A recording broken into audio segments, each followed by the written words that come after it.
Bienvenue dans votre chaîne Univers Mathématique. Dans cette vidéo, on va étudier la dérivabilité de la fonction f qui est donnée par cette expression au point x0. Le x0 c'est le 3 et on va interpréter après le résultat géométriquement. Donc pour étudier la dérivabilité de cette fonction, on va remarquer premièrement qu'elle contient une valeur absolue et bien sûr lorsque je veux essayer d'éliminer cette valeur absolue, il faut étudier le signe de ce qui est dans cette valeur absolue. Donc ici j'ai x moins 3, bien sûr x moins 3 c'est normal, il s'annule en 3. Donc si x est supérieur à 3, x moins 3 est positive. Donc la valeur absolue de x moins 3 c'est elle-même x moins 3. Et si x est inférieur à 3, la différence x moins 3 est négative. Donc la valeur absolue de x moins 3 est égale à moins x plus 3. C'est son opposé du fait que la valeur absolue de x, c'est soit x ou bien moins x. X si x est positif, c'est l'opposé si x il est négatif. Bien. Donc puisque on va éliminer la valeur absolue, on va tester deux cas, si x positif et si x supérieur à 3, inférieur à 3.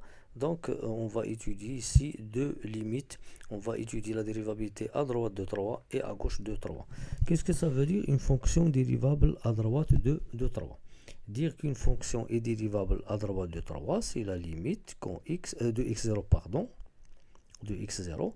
Si la limite quand x tend vers x0 de f de x, du rapport f de x moins f de x0 sur x moins x0 existe et c'est un nombre réel qu'on va noter f' de x0. C'est le nombre dérivé de la fonction f à droite de x0.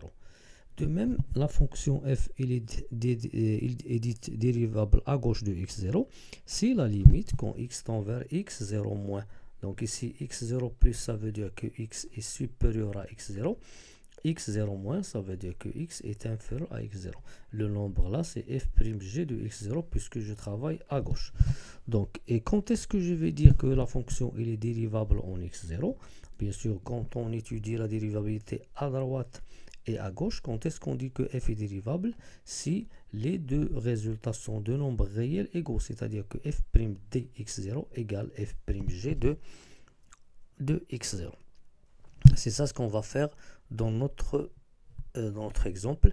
On va étudier la dérivabilité à droite et aussi à gauche. Et on va voir est-ce que les nombres dérivés sont égaux pour dire que est-ce qu'il est dérivable ou pas dérivable. Donc commençons notre exemple. Donc on va calculer la limite à droite de 3, c'est-à-dire que x est supérieur à 3 du rapport f de x moins f de 3 sur x moins 3. Donc on va garder x moins 3 puisqu'on ne va rien faire. Et bien sûr je remplace f de x par cette expression-là. Pour f de 3, je vais essayer de calculer f de 3. F de 3, c'est quoi? D'après l'expression, c'est 3 carré moins 3 fois 3 plus 1 sur 3 moins la valeur absolue de 3 moins 3. Donc 3 carré, c'est 9. 3 fois 3, 9. Donc c'est 0, il reste 1. Et 3 moins 3, c'est 0, il reste 3. Donc l'image, c'est 1 tiers. Donc ici, je vais écrire moins 1 tiers. Donc f de 3 c'est 1 tiers, donc je vais écrire moins 1 tiers.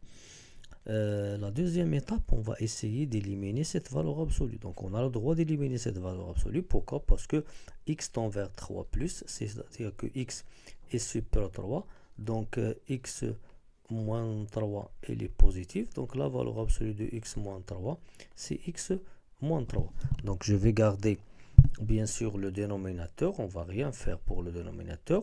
Et on va essayer de remplacer la valeur absolue de x moins 3 par x moins 3, mais on va l'écrire entre parenthèses pour ne pas faire d'erreur. Bien, après on va garder bien sûr le même dénominateur qui est x moins 3. Donc on va simplifier cette expression-là, le dénominateur de la première fraction. Donc on a 3 moins entre parenthèses x moins 3. Donc c'est 3 moins x plus 3. 3 plus 3 c'est 6. 6 moins x. On va remplacer cette expression par 6 moins x. Et on va écrire bien sûr à la fin moins 1 tiers. Après, on va garder aussi x moins 3, et on va essayer ici réduire au même dénominateur. Donc on va prendre le produit de 3 avec ce trinôme, le 1 avec 6 moins x, et le dénominateur par le dénominateur. On va réduire au même dénominateur cette différence. Après, on va essayer de simplifier cette écriture. Donc, pour la simplifier, on va développer ici. Donc, on va écrire 3x carré moins 9x plus 3 moins 6 plus x. Ça, c'est pour le numérateur. Pour les deux dénominateurs, l'expression donnée ici, elle est sous la forme a sur b, le tout sur c, qui est bien sûr a sur b fois l'inverse de c, et qui écrit finalement a sur bc. Donc, le a, c'est le numérateur, le b c'est le dénominateur, le c c'est le dernier dénominateur. Alors ici on va écrire a, le numérateur, sur b fois c. Donc on va prendre le produit de 3 facteur de 6 moins x et x moins 3. Donc à cette étape là, on va toujours garder ce produit là, on ne va pas le faire développement ou bien la simplification pour essayer de simplifier après. Donc on va simplifier seulement le numérateur. Donc 3x carré, on va garder 3x carré, moins 9x plus x c'est moins 8x, 3 moins 6 c'est moins 3. Donc on va garder le dénominateur et on va simplifier le numérateur. Maintenant si je calcule la limite à droite de 3, donc je vais trouver ici 3 fois 3 carré, moins 8 fois 3, moins 3, qui va 3 fois 3 carré, ça donne 27. Moins 28 fois 3, c'est 24, moins 3, donc ça donne un 0. Ici, je calcule 3, 6 moins 3, c'est 3, 3 moins 3, c'est 0, donc j'obtiens 0 sur 0, qui est une forme indéterminée. Bien. Maintenant, puisque lorsqu'on a remplacé ici ce trinôme par 3, on a trouvé un 0. Ça veut dire que 3 est une racine de ce trinôme. Ça veut dire que ce trinôme, il est divisible par x moins 3. C'est-à-dire que je peux écrire x moins 3 fois un certain autre polynôme ou bien monôme. Ce trinôme, il est de degré 2, celui-ci de degré 1, donc on va prendre le dernier qu'on cherche au degré 2. 3x carré, c'est x fois 3x pour obtenir 3x carré. Pour le 3, c'est 3 fois 1. Ici, j'ai moins 3. Ici, j'ai moins 3. Donc, je vais prendre ici plus 1 pour avoir moins 3 fois 1, c'est moins 3. Si je développe maintenant x moins 3 facteur de 3x plus 1, je vais trouver le résultat qui se trouve en haut. Donc, je peux utiliser cette façon-là. De même, je peux utiliser le discriminant de ce trinôme. On va trouver qu'il est strictement positif. On va déterminer les racines ou bien les solutions. La première solution, on va trouver 3. La deuxième, c'est moins 1 tiers. Et après, bien sûr, je peux factoriser, simplifier pour trouver ce produit-là. Bien. Donc, après, je garde le dénominateur et je factorise le numérateur de ce trinôme.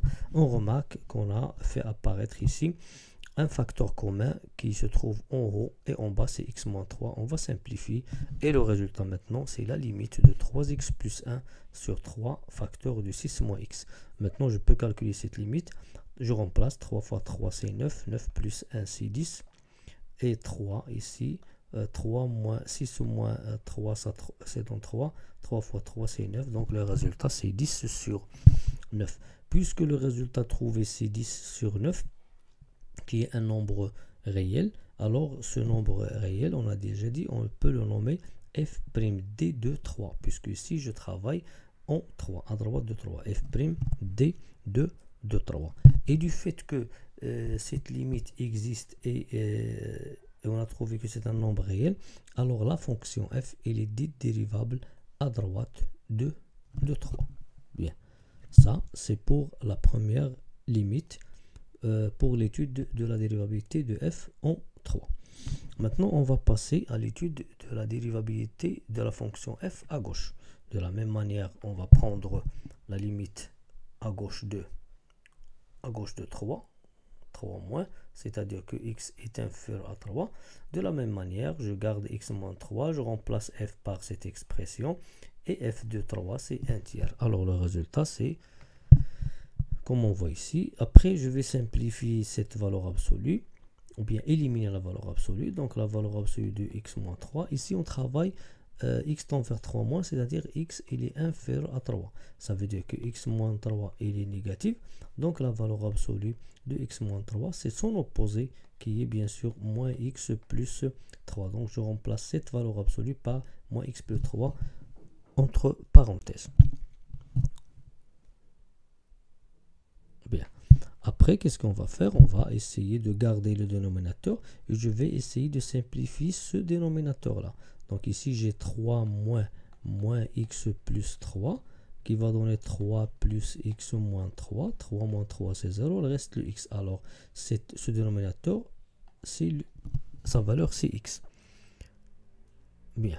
Après, qu'est-ce qu'on va faire? On va garder le dénominateur x moins 3 et on va réduire au même dénominateur cette différence. On multiplie 3 par le trinôme, x par 1, x par 3, et le résultat trouvé, c'est ce résultat-là. Après, qu'est-ce qu'on va faire? On va essayer de simplifier cette expression. Il est écrit sous forme d'une seule fraction, numérateur, dénominateur. Donc, je vais développer 3x carré moins 9x plus 3 moins x. Ça, c'est très simple. On va le faire en haut. Et en bas, bien sûr, ça, c'est le dénominateur. Premier dénominateur. Deuxième dénominateur. J'ai déjà dit que si j'ai a sur b, le tout sur c, c'est a sur b fois c. Donc, je vais multiplier 3x par x moins 3. Et bien sûr, sans développement. Je vais la garder factorisée. Après, je vais simplifier, bien sûr, ce trinôme-là. Donc, je simplifie seulement moins 9x moins x qui donne moins 10x. Donc, en gardant le dénominateur. Bien.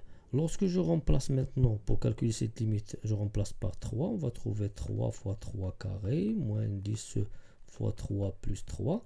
3 fois 3 carré, c'est 27. 10 fois 3, c'est 30, plus 3. Le résultat, c'est 0. Et en bas, c'est 0 en forme indéterminée. Donc, de la même manière, ce trinôme-là, il a la racine, il admet 3 comme racine. C'est-à-dire, ici, je peux factoriser par x moins 3 parce qu'il est divisible par x moins 3. Donc, x, je vais le multiplier par quoi? Par 3x carré, par 3x pour trouver 3x carré. Et le 3, je vais multiplier par le 1 pour trouver 3. Après, puisque j'ai un 3 précédé, ce 3 il est précédé d'un plus, et ce 3 il est précédé d'un moins, donc je vais précéder le 1 par un moins. Et si je développe maintenant, je vais trouver le même résultat, ce trinôme-là. Donc après, je vais factoriser, et je vais simplifier par le facteur commun, x moins 3, x moins 3. Il reste la limite d'une fonction rationnelle, très simple à calculer la limite. Donc je remplace par 3. 3 fois 3 c'est 9. Moins 1 c'est 8. Ici 3 fois 3 c'est 9. Alors le résultat c'est 8 sur 9. Donc puisqu'on a trouvé un nombre réel non nul, un nombre réel pour cette limite, ce nombre réel je peux le nommer f'g de x0, c'est-à-dire le nombre dérivé à gauche de 3 dans notre cas. Et d'après cette limite, je peux dire maintenant que la fonction il est dite dérivable à gauche de 3. Bien. Donc on a calculé, on a étudié la dérivabilité pour cette fonction à droite de 3 et à gauche de 3. Pour la première limite, on a trouvé 10 sur 9. Pour la deuxième, on a trouvé 8 sur 9. Quand est-ce que la fonction elle est dérivable en 3?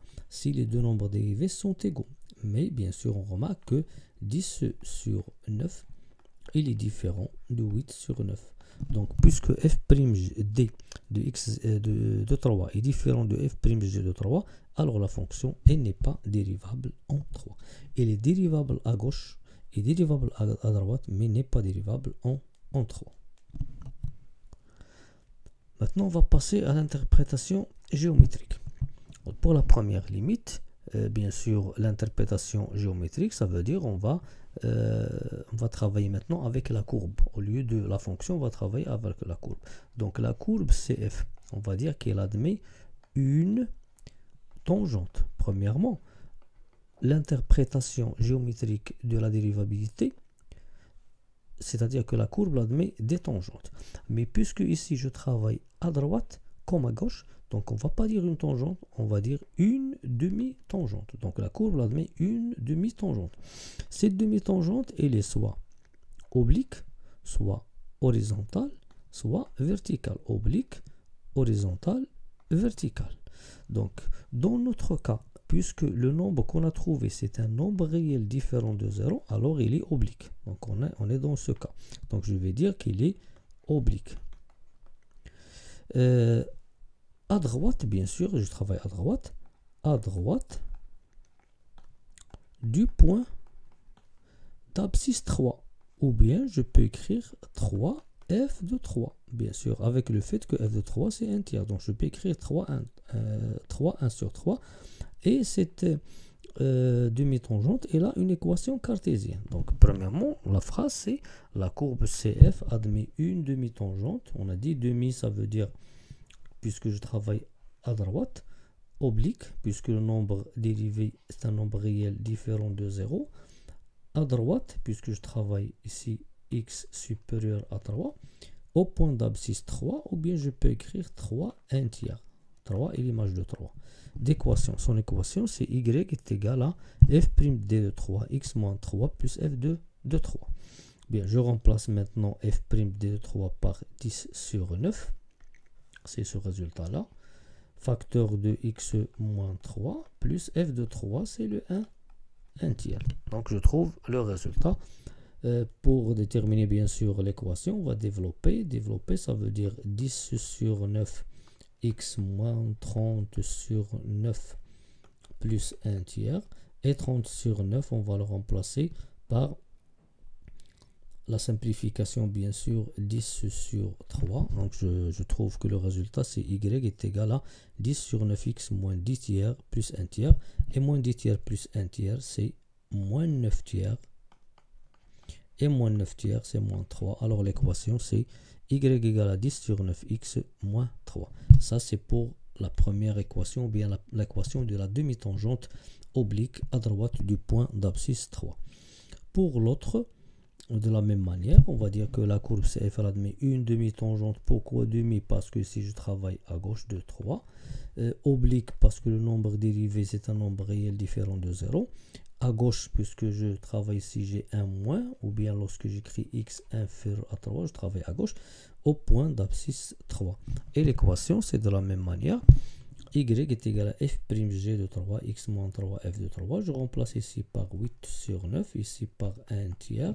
Et le résultat, ça va donner y est égal à 8 neuvième, x moins 3 plus 1 tiers. Je développe et je simplifie. Et le résultat, c'est y égale à 8 neuvième, x moins 7 tiers.